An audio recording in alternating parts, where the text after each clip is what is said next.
Rồi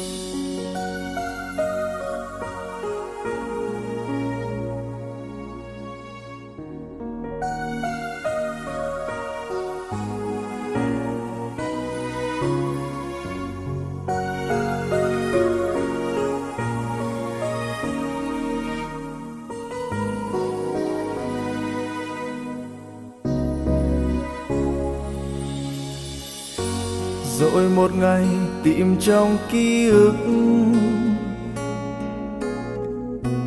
có ký ức phải chăng cũng nhạt nhòa. Rồi một ngày chị mây trong nắng đến đây và nói khóc làm chi, thoáng như một giấc mơ. Vì sao kia sáng chỉ một lần,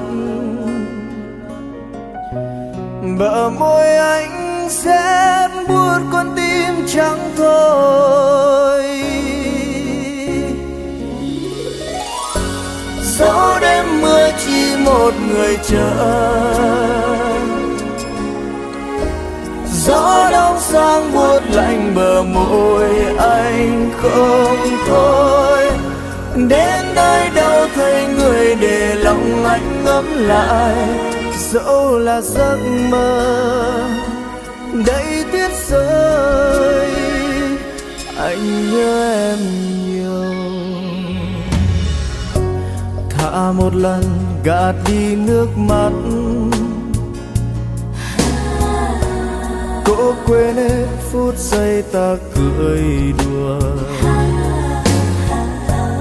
Rồi một ngày người như mây gió kia vụt mất, đến rồi tôi thoáng như một giấc mơ. Vầng trăng thấu có một người chờ, ngàn vương ngẫu sẽ buồn con tim, chỉ còn chính tim ngày thôi. Dẫu đêm mưa chỉ một người chờ, gió đông sang buốt lạnh bờ môi anh không thôi.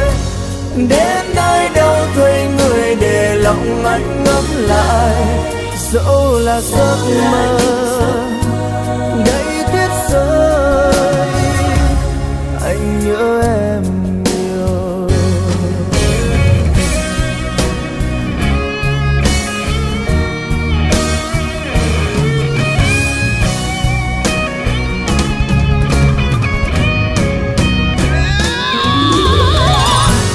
Dẫu đêm mưa chỉ một người chờ, gió đông sang buốt lạnh bờ môi anh không thôi.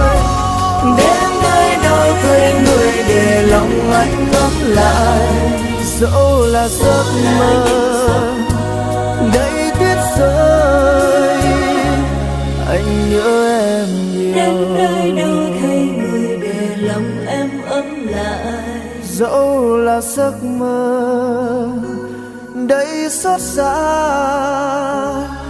anh nhớ